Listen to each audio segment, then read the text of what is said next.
Hi guys, welcome to another session. Today we're going to look at the drug Warfarin. We'll have a look at the presentation and the mechanism of action. We'll have a look at its usages and its side effects. We'll have a look at pharmacokinetics. And then from an ITU point of view, we'll have a look at reversal in overdose. If we start off with presentation, Warfarin is often described as a vitamin K antagonist, although this isn't technically true and we'll look at that a little bit later. It's a coumarin derivative. That means it's naturally found in plants, but it can be synthesized in laboratory.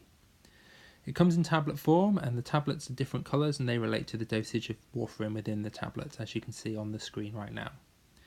Unlike the NOACs, warfarin can be monitored, and it's often monitored using the INR, or the International Normalised Ratio. The INR is worked out by taking the patient's prothrombin time on the top of the equation and placing it over the prothrombin time of the average population value to the power of the International Standardised Index, which is set internationally. One important thing to note about warfarin is that it's a racemic mix of R and S isomers, and the S isomer is 2.5 times more potent than that of the R isomer. When we think about the mechanism of action, as I've said, warfarin is not a vitamin K antagonist technically. Warfarin works by inhibiting the production of vitamin K dependent clotting factors. These factors typically are 10, 9, 7 and 2 and protein C and S. If you combine that all together to memorise it, it's 1972.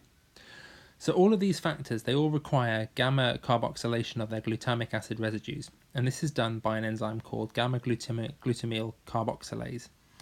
Now, gamma glutamyl carboxylase requires the presence of reduced vitamin K to be able to carry out that function.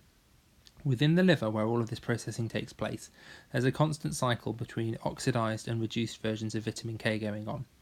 This cycle is catalyzed by an enzyme called vitamin K epoxide reductase. Vitamin K epoxide reductase is actually what warfarin works on. It blocks the action of that, so it can't allow the reduction of oxidized vitamin K into the reduced form, and therefore, further down the stream of action, we can't have the gamma glutamyl carboxylase doing its work. It's important to note that warfarin only affects the factors that currently haven't been synthesized, so all the factors currently in the circulation can't be reversed or blocked by warfarin. It's only relevant about 72 hours after you start taking warfarin, because that's the point at which the clotting factors that were in circulation have disappeared and you're no longer producing those vitamin K dependent clotting factors. When we think about the usages of warfarin, we know that it's got a license in VTE prophylaxis in atrial fibrillation, and that was demonstrated a long time ago by the SPAF2 trial in 1994 in the Lancet.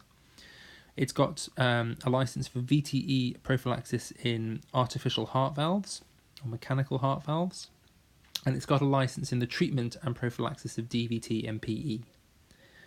When we look at the side effects, as with all the in common with all the other oral anticoagulants, there is an increased risk of bleeding. As we know from the other sessions, it's actually higher in warfarin than it is from the NOACs, and that's covered in the other videos.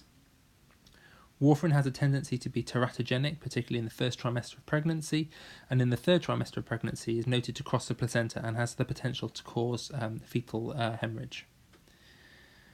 Warfarin is affected by inducers and inhibitors of the cytochrome P450 enzyme complex in the liver, so be careful when using either of those types of groups of drugs.